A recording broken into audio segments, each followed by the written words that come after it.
നമസ്കാരം. പ്രവാസി മലയാളിയിലേക്ക് സ്വാഗതം. പ്രവാസികൾ കാലാകാലങ്ങളായി ഗൾഫിൽ തൊഴിൽ ചെയ്യുന്നത് തങ്ങളുടെ കുടുംബത്തെ സംരക്ഷിക്കാനാണ്. ഒട്ടുമിക്ക പ്രവാസികളുടെയും ഏകാഗ്രഹം തന്റെ മക്കളെ നന്നായി ഒന്ന് കല്യാണം കഴിപ്പിച്ചയക്കുക. കഷ്ടപ്പെട്ടിട്ടാണേലും യാതൊരുവിധ ബുദ്ധിമുട്ടും കൂടാതെ തന്നെ മക്കളെ മറ്റൊരു വീട്ടിലേക്ക് കല്യാണം കഴിപ്പിക്കാനാണ് പല പ്രവാസികളും ആഗ്രഹിക്കുന്നത്. എന്നാൽ ഈ വാർത്ത നിങ്ങൾ കേൾക്കണം.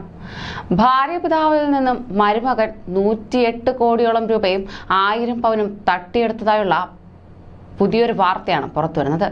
ഈ പരാതിയെ തുടർന്ന് ക്രൈംബ്രാഞ്ച് അന്വേഷണം ആരംഭിച്ചതായാണ് റിപ്പോർട്ട്.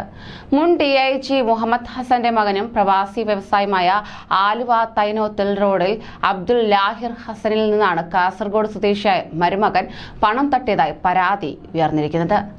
കാസർഗോഡ് കുതിരോളി ബിൽഡേഴ്സ് എന്ന കരാർ കമ്പനി നടത്തുന്ന ചെർക്കള മുഹമ്മദ് ഷാഫിയുടെ മകൻ മുഹമ്മദ് ഹാഫിസിനെതിരെയാണ് പരാതി ഉയർന്നിരിക്കുന്നത്. മുഹമ്മദ് ഹാഫിസ് പല ഘട്ടങ്ങളിലായി തന്നെ തെറ്റിദ്ധരിപ്പിച്ച് പണം തട്ടിയെടുത്തതായാണ് പരാതിയിൽ ഭാര്യാപിതാവ് വ്യക്തമാക്കിയിരിക്കുന്നത്. അങ്ങനെ വിവിധ പദ്ധതികളുടെ പേരിൽ വ്യാജരേഖകളുണ്ടാക്കി 100 കോടിയിലധികം രൂപ തട്ടിയെടുത്തിട്ടുണ്ടെന്നും പരാതിയിൽ ഭാര്യാപിതാവ് വ്യക്തമാക്കുകയാണ്. അതേസമയം കമ്പനിയിൽ എൻഫോഴ്സ്മെന്റ് റെയ്ഡ് നടന്നുവെന്ന് പറഞ്ഞ് പിഴയടയ്ക്കാൻ 3.9 കോടി രൂപ വാങ്ങിയായിരുന്നു തട്ടിപ്പിന് തുടക്കം കുറിക്കുന്നത്.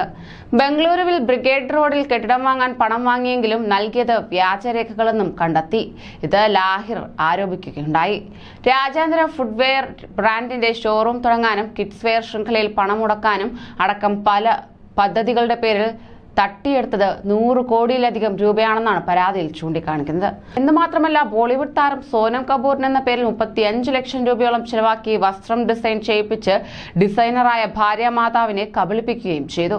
വിവാഹത്തിന് മകൾക്ക് നൽകിയ 1000 പവൻ സ്വർണവും വജ്രം അടങ്ങുന്ന ആഭരണങ്ങൾ ഇയാൾ വിൽക്കുകയാണ് ചെയ്തത്. വിവിധ പദ്ധതികളുടെ പേരിൽ പുറത്തുനിന്നും 100 കോടിയിലധികം രൂപ തട്ടിയെടുത്തിട്ടുണ്ടെന്നും ലാഹിർ ഹസൻ പറയുകയാണ്. അക്ഷയ് തോമസ് വൈദ്യൻ എന്ന സുഹൃത്തുമായി ചേർന്നാണ് തട്ടിപ്പ് ആസൂത്രണം ചെയ്തിരുന്നതെന്നാണ് പരാതിയിൽ പറയുന്നത്.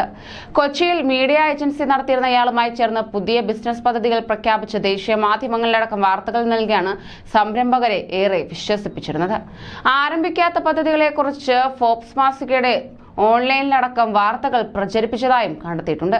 തട്ടിപ്പ് തിരിച്ചറിഞ്ഞതിനെ തുടർന്ന് ലാഹിർ ഹസൻ നടത്തിയ അന്വേഷണത്തിൽ മുഹമ്മദ് ഹാഫിസിന്റെ ബിരുദ സർട്ടിഫിക്കറ്റും ഇയാൾ അയച്ചു നൽകിയിരുന്ന രേഖകളിലെല്ലാം വ്യാജമാണെന്ന് കണ്ടെത്തിയിരുന്നു.